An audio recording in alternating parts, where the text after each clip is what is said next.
Hey guys, my name is Sarah. I'm one of the Africa keepers here at Australia Zoo. And this morning I'm going to take you on a tour of our habitat to check out some of our unique features we have for our animals.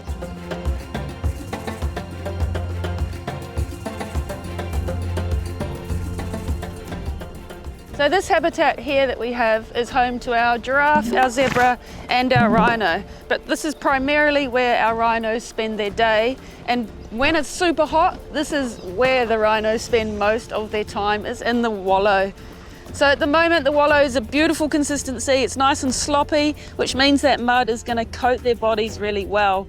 And in the hot summer sun, this is what the rhinos really go looking for in the middle of the day so that they can cool their internal body temperature down.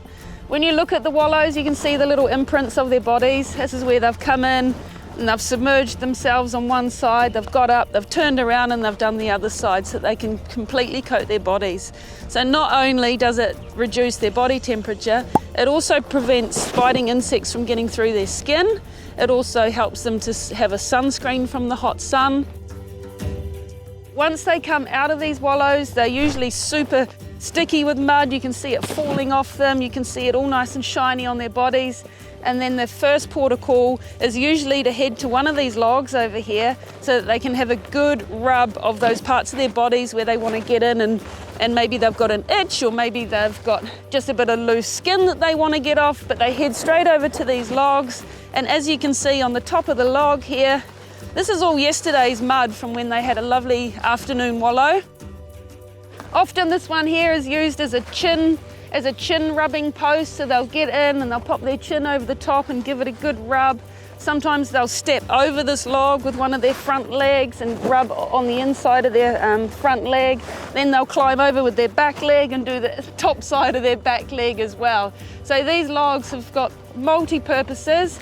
They're all at different heights and they all have different parts of the log still intact, like these bits here, so that they can get in between their horns if they want, if they can get in between their toes. And as you look around our habitat here, you can see that all of our logs are at different heights and they have all those different characteristics about them.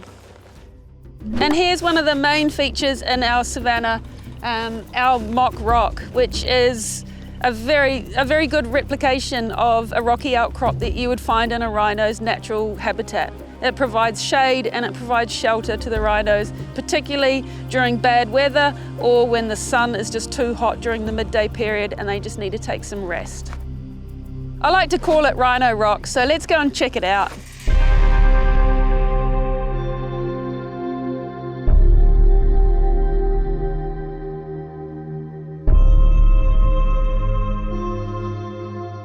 So as you can see, Rhino Rock is pretty big. And it needs to be big because rhinos are big. So when our three girls are out here in the savannah and they all want to sit together, which is what they do most days because they all keep lookout for one another in different directions, they all come under here. So this massive, great big space enables three big rhinos to take up as much space as they like. It also catches a really beautiful breeze under here, and we've got the lovely shade of the fig tree above us as well. We have a rocky creek bed in the savannah which acts as a visual and natural barrier between where the giraffe and the zebra are and where the rhinos are. And this just enables us to work safely amongst our animals during the day, but it also creates an unobstructed view for the visitors that come to the zoo each day from the ridgeline so they can get a lovely view right across the savannah and see all the animals out there.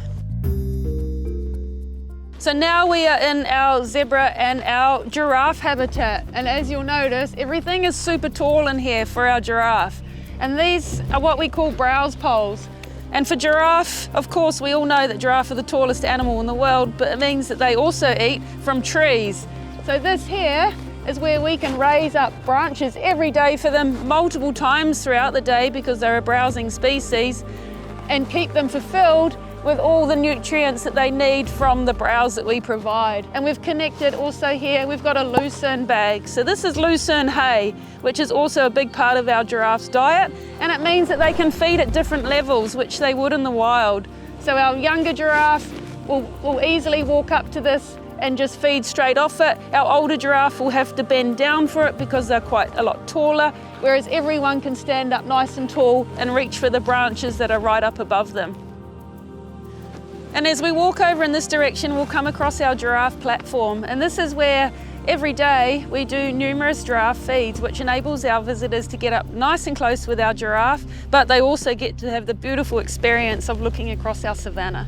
So it's not just one giraffe that comes up to the giraffe feeding platform, it can be any of them. So you might get Forrest, which is our tallest giraffe, and then you might get Giraffe, who is our youngest giraffe and also our shortest giraffe.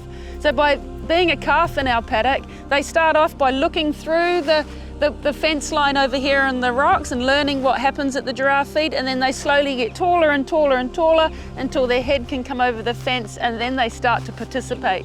So on any given day, you could have any one of our giraffe come up and take a carrot from your hand or be in the backdrop of a photo for your wedding.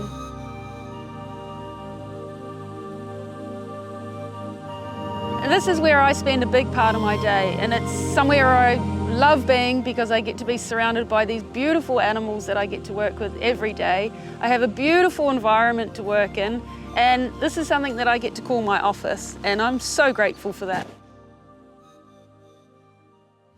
Watch out! Whoa, whoa, whoa, whoa, whoa. Danger, danger, danger. I thought you clicked on that. Now, whatever you do, don't click on it. That's danger, remember? No clicking. No clicking.